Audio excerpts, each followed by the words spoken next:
Okay, so really quick, we're talking about laxity and rigidity in the form, and mobility and stability, these two ends of the spectrum, and how we need a certain amount of mobility to allow for energy transfer, but not so much that we're leaking energy, right? And it results in superfluous, too much movement, versus we need a certain amount of stability, right, to be able to express power, but not so much stability that it truncates our movement, right, and that we don't have that mobility.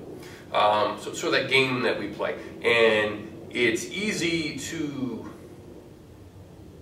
lose sight of the grading between laxity and rigidity when we're first starting out and stuff. So matrix and elevator work is one really good thing, or two, I can't count.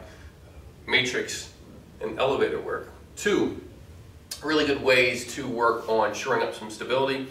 When it comes to having too much stability and needing more mobility, we tend to do things like the chair mill, right, in the Bodyweight Solutions Basics bonus program, which is the Cobwebs program, where they were using the chair to do the stabilizing for us to free up some mobility, right? So those are three then examples. But what I'm going to show you is kind of what it looks like to have laxity versus stability and movement. I'm going to use the standing spinal wave since it looks like a flowy, pretty type movement where we would figure there's a lot more mobility and superfluous movement than there would be stability, right? So spinal wave,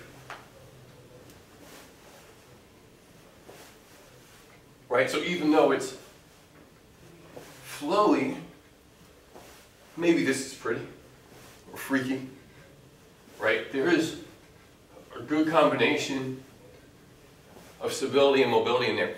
To show you the extreme end of mobility being laxity, right?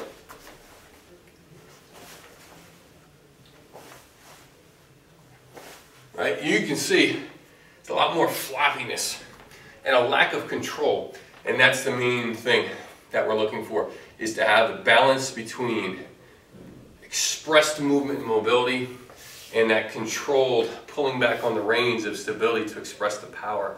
In the first version of the spinal wave, there's power in that graceful movement, if you want to call it graceful, right? In the second version, there was no power. It's a lot more laxity, a lot more leaking of energy in the movement, okay? So that's sort of what I'm referring to, and you'll find it in many, many movements. Let me see if I can do it with the squat. So